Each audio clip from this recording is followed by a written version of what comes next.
Hello, welcome to Water Sign Philippines. So, ito yung reading natin for Water Sign, Cancer, Scorpio, and Pisces. Take only what resonates. Sa mga gustong magpa-personal reading, Jing Tarot Reader, guys, friend ko yon, open for personal reading. Pero kung gusto niyo mismo sa akin makapagpa-reading, available din ang reading sa akin. Ito ang details para diyan.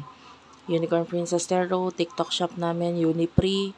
Ayan, dyan ka pwede mag-avail ng product sa aming TikTok shop. Ayan, ito yung mga sample. Ayan, kami mismo ang gumagawa niya. Blast, cleanse, and ritualize yan, guys. So, nakasigurado ka na yung product is really, no, um, pwedeng magbigay ng effect talaga sa buhay mo. Hindi siya basta accessory. So, anyway, if you want, follow mo ko sa Facebook page namin, guys. Doon nag-share din ako ng mga videos na hindi ko share dito sa YouTube. So, sana ma-follow mo ako dyan. So, what we here for the sign of water sign, Cancer, Scorpio, Pisces, for the sign of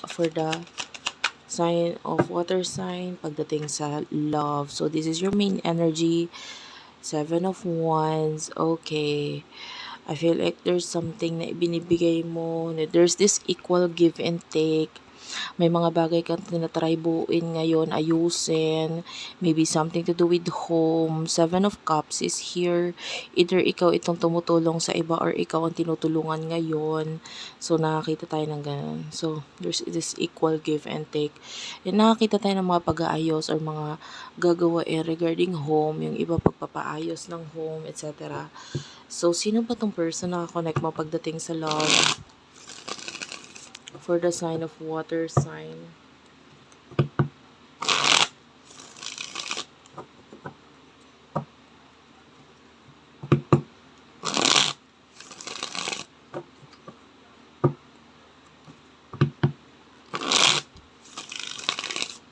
For the sign of water sign, Cancer, Scorpio, Pisces. Okay. Pagdating sa water sign, the star is here. You really do like this person, pero with the Justice card, pwedeng yung person na kakonect mo is already married or may marriage na involved sa inyo. Gusto mo tong person na to, gusto magkaroon ng completion or mabuo kayo nitong person na to. And with the Three of Pentacles, pwedeng sa ngayon ang person na to nakafocus sa growth sa kanyang finances. And pwedeng itong person na to with the sun ang nakakapagpasaya sa'yo or itong taong ito ang makakapagpasaya sa'yo. Alam mo yan. Kaya nga gusto mong ayusin ang sarili mo, pwedeng para sa kanya. Okay, ano yung emosyon ninyo sa isa't isa for the sign of water sign?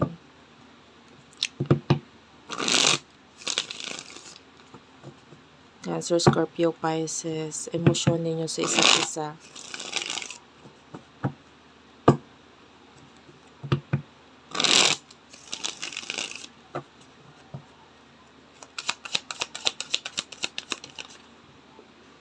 Okay, emosyon ninyo sa isa't isa. Four of Swords, so nakikita natin nasasaktan ka kasi with the devil, parang wala kang magawa regarding dito sa person na nagmamanipulate sa'yo. Parang siya yung nasusunod sa'yo. With the Magician, I feel like you don't fully trust this person. And this could be a boss. Parang hindi ka gano'n nagtitiwala sa kanya. Sobrang malulungkot ka or nasasaktan ka sa ngayon kasi parang wala kang magawa eh. I feel like you see this person as someone na parang may power over you. Emotions ng person na kakonect mo, the Nine of Wands is here. May mga challenges ngayon sa buhay niya. There's like a friend or group of people na gusto niya makita or gusto makipagkita sa kanya ngayon. Page of Pentacles and Ace of Pentacles, maybe to form or bumuo ng new beginning kasama itong person na to. Honestly, wala akong nakikitang focus mula dito sa person na to papunta sa'yo.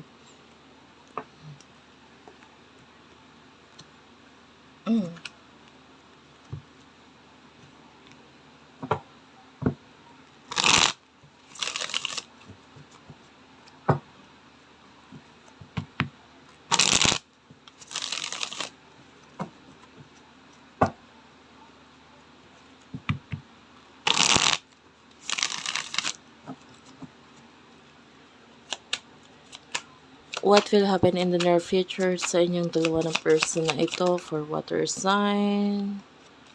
Hindi ko ito kukunin. Kunin ko lang yung nalaglag. Strength card.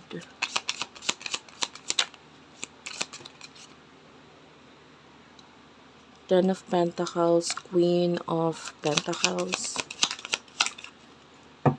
Bottom of the deck is the Magician. Five of Swords. Four of Cups. And one more card. You do have your Two of Pentacles. In the near future, nakakita tayo dito ng I can hear revenge. Ganun. Ten of Pentacles, paglipat, pag-alis, paglipat ng tahanan. I can see you could be moving out of home or paglipat ng career. Queen of Pentacles, kasi ayaw mo na ng toxicity eh. So, you are doing something para maalis yung mga toxicity na yan sa buhay mo. Yung person na nakakonect mo, there will be struggles dito.